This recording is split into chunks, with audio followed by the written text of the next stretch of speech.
This is a blood moon, and for centuries the sight of it has struck fear and awe into the hearts of people all over the world. Some ancient civilizations believed it was a dragon eating the moon. Others saw it as a divine omen, a sign of impending doom or great change. But what if I told you that the terrifying, beautiful blood-red color of this moon is caused by something you experience every single day? Something so common, you barely even notice it. And what if I told you that, to understand this, you don't need to look up at the sky, but rather all around you, at every single sunrise and sunset you've ever seen? The answer to the blood moon is not in some ancient prophecy, but in the very air we breathe. And the journey to understand it reveals a beautiful hidden connection between our planet and its only natural satellite. To understand why the moon turns red, we first need to take a little detour and talk about why the sky is blue. Now, I know what you might be thinking. I learned this in elementary school, but bear with me, because the common explanation is actually incomplete. We're often told that the sky is blue because the ocean is blue and the sky is just a reflection, but that's not it. The real reason is something called Rayleigh scattering. Sunlight, which appears white to us, is actually a beautiful spectrum of all the colors of the rainbow. When this light travels from the sun, it's a mix of long wavelength light, like reds and oranges, and short wavelength light, like blues and violets. Now imagine our atmosphere as a giant pinball machine, and the air molecules, mostly nitrogen and oxygen, are the pins. When sunlight hits these molecules, the shorter wavelength blue light is far more likely to get scattered, bouncing off in all directions. So, when you look up at the sky on a clear day, you're not seeing the true color of the sky. You're seeing all of this scattered blue light from the sun coming at you from every direction. It's a planetary scale game of light scattering. But what about the rest of the light? The longer wavelengths, the reds and oranges, they are much better at passing straight through the atmosphere without getting bounced around. And this is the key. When the sun is on the horizon at sunrise or sunset, its light has to travel through much more of Earth's atmosphere to reach your eyes.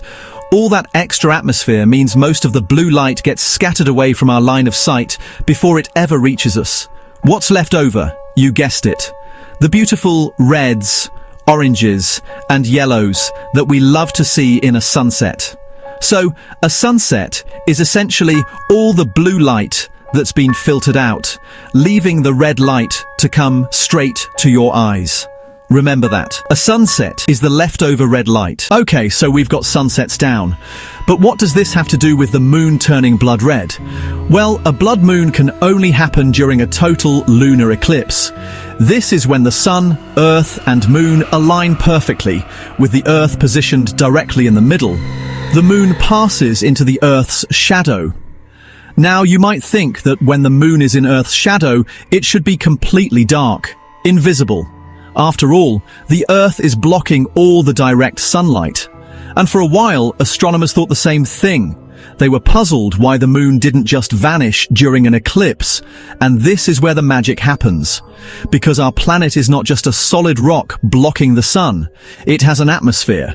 As the moon passes into the darkest part of Earth's shadow, the umbra, something incredible occurs.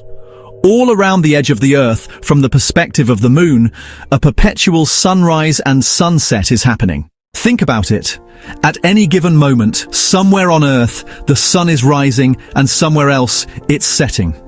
During a total lunar eclipse, the Earth's atmosphere acts like a lens, bending and filtering the sunlight that passes through it. Just like with a sunset, our atmosphere scatters away the blue light, but the red and orange light passes through, gets bent or refracted, and is projected onto the moon. So a blood moon isn't bathed in some mysterious, spooky light. It is bathed in the light of every single sunrise and sunset on Earth, all at once. The moon is literally being illuminated by a ring of fire around our planet, and it's this deep, crimson color that has given the blood moon its fearsome reputation. The term blood moon isn't actually an official astronomical term. It's thought to have its roots in biblical passages and has been popularized more recently in culture. Astronomers just call it a total lunar eclipse. But you can understand the fear. For ancient cultures, the moon was a constant, a reliable light in the night sky. To see it suddenly turn red, the color of blood, without any scientific explanation, would have been terrifying. It's a powerful reminder of how science can transform fear into wonder. Now, not all lunar eclipses are the same deep red. The exact color of a blood moon can change depending on what's in our atmosphere. If there have been recent volcanic eruptions, for example, more dust and ash in the atmosphere can block more light, leading to a darker, deeper red, sometimes called a black blood moon. A cleaner atmosphere can lead to a brighter, more coppery orange eclipse. The moon, during an eclipse, becomes a canvas painted by the state of our own planet's atmosphere. So, the next time you see a blood moon, don't think of it as an omen of doom. Think of it as a beautiful cosmic light show, a celestial spectacle where the shadow of our world is cast upon another, and the light of all our sunrises and sunsets is gathered together and reflected back at us. It's a moment to appreciate the incredible, intricate dance of light and shadow that connects our planet to the cosmos in the most beautiful and unexpected way. So, what do you think? Does knowing the science behind it make it more or less magical? Let me know in the comments below. And as always, thanks for watching.